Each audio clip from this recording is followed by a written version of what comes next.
இன்னைக்கு நம்ம என்ன பார்க்க போறோம் அப்படின்னா section 194I TDS on rent.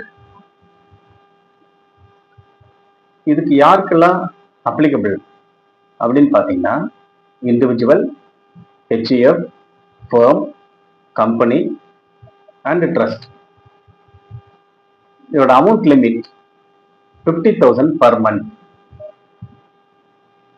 இதோட ரேட் ஆஃப் டாக்ஸ் எவ்வளோன்னு பார்த்தீங்கன்னா ரெண்டு வெரைட்டியா இருக்கு.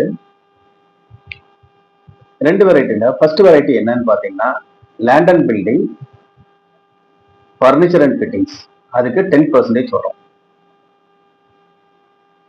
அடுத்தது பிளான்ட் அண்ட் மிஷினரி, அதுக்கு 2% வரும். டைம் லிமிட்னு பார்த்தீங்கன்னா rent bill or payment whichever is earlier. இதுல இன்னொரு கான்செப்ட் என்னன்னு பார்த்தீங்கன்னா முக்கியம்னு பார்த்தீங்கன்னா இம்பார்ட்டன்ஸ். இப்போ suppose building owner PAN number இல்லாத ஒரு ஆளா இருந்தாருன்னா அவருக்கு 20% higher rate of TDS applicable ஆகும். தேங்க்யூ.